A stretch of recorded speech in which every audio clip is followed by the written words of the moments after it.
Hi friends, I'm in a different place today, in the backyard, because I've been thinking about a beautiful Psalm 137.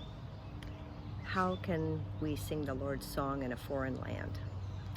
Now, this backyard isn't foreign to me, but I've been really grieving the loss of our weekly worship together and the sanctuary that we know and love and the Trinity family gathering together each Sunday. And so I've been thinking a lot about that need to figure out new ways to worship God during all this uncertainty as states try and figure out how to reopen and how to find a path forward that's both safe and comforting.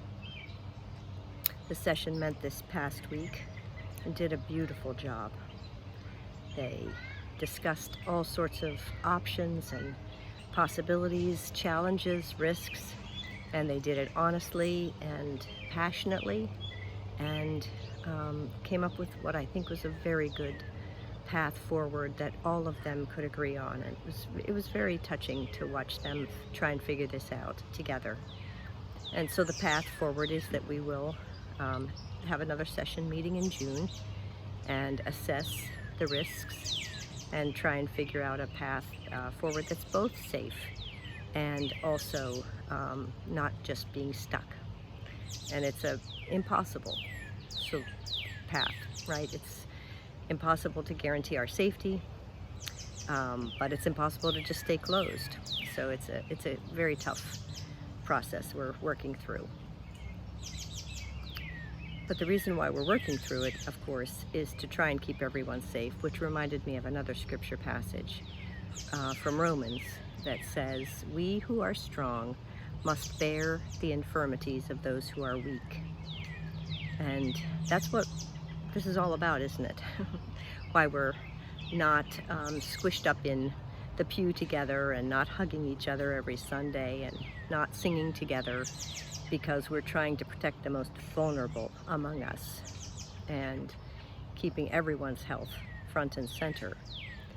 But it's quite a loss for all of us. And this week, I've been mostly feeling the loss of that and the grief over losing what we have had for decades together. But that's why I came to the backyard, to just remind myself and to remind you that we do in fact learn to sing God's praise in new places and in new ways.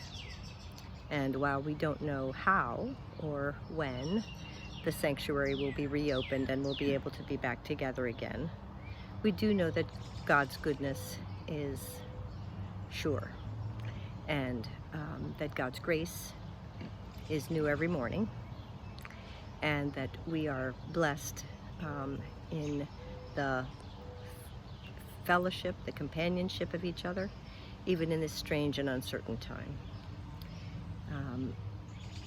It's important to keep connected, and so I urge you to keep calling each other or sending an email, just keeping connected and blessing each other. You've been beautifully filling the bin on the front porch for Claymont Community Center. We'll have to post some pictures.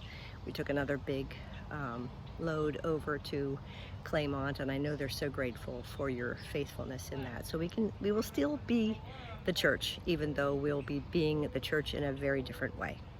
So just a quick word to remind you to be filled with hope and trust that God will lead us even in this uncertain path. Take good care, and we'll talk to you soon.